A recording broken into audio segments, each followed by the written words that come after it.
I'm your host Neil Borate. Can you withdraw your Provident Fund for buying a house?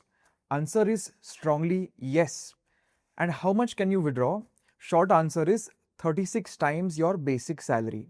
So, if your basic salary is 1 lakh, you can withdraw up to 36 lakhs from your Provident Fund, provided, of course, that you have 36 lakhs in your Provident Fund account. This is proportionally lower. So, if you have just 10,000 rupee per month basic salary, then the 36 lakh becomes 3.6 lakh. Whatever the amount is, it should adjust to your home loan budget, and it will contribute to some extent in reducing the amount that you have to take from a bank in order to buy a house. Now, what if you just want to buy land? You don't want to build a house, you just want to buy land for home construction. Then the answer is 24 times, 24 months of your basic salary you can withdraw from your Provident Fund. What if you want to renovate your house?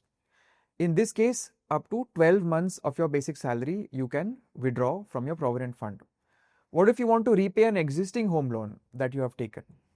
Again, up to 36 times your basic salary you can withdraw from your Provident Fund in order to repay the loan. But do note, there are some conditions. One is that the money directly goes from the Provident Fund to the bank. It doesn't touch your account. So this option is not so favored as the other options that I just mentioned.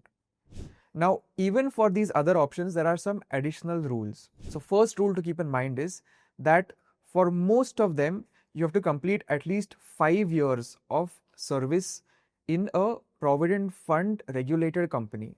So your company must offer you Provident Fund. You need to have worked in such a company for at least 5 years. If you have worked in multiple companies, then you have to merge or transfer all your Provident Fund balances into the latest company. And assuming that this amount that you have merged is more than 5 years, you will be able to withdraw for buying a house. In case of home loan, that period goes to 10 years.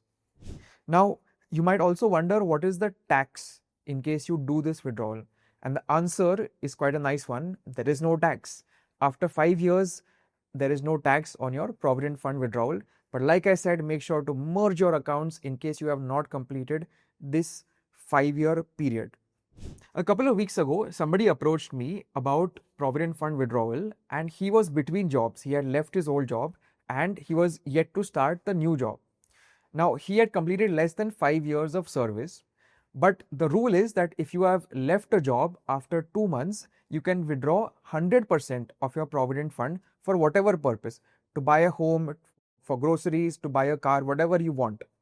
So first thing I asked him is what is the interest rate on the home loan, and compared it to the interest rate on the Provident Fund. Turns out that the home loan interest rate was 8% and the current Provident Fund interest rate is slightly higher at 8.25%. So this makes the home loan option more attractive. Second thing I asked him is, are you claiming tax benefits on the home loan? Because if you are claiming tax benefits, for example, under section 80C or 24B on the principal and interest, then your effective interest rate, actual interest rate, is lower than 8% also. Answer was yes, he was claiming tax benefits. So the logical answer given all these questions was, please don't withdraw from Provident Fund because you're giving up a low cost source of funding for a high cost source of funding. But I added one final caveat. Ultimately, home loans are in our mind. They affect how we think. They keep us stressed about our budgets. If that is what is going to happen to him, I said, please withdraw the Provident Fund, pay off the loan. The answer to these questions ultimately depend on who you are. If you need help with any of this, do reach out to Finrite for Provident Fund withdrawal and guidance, assistance on all matters related to PF. Thank you.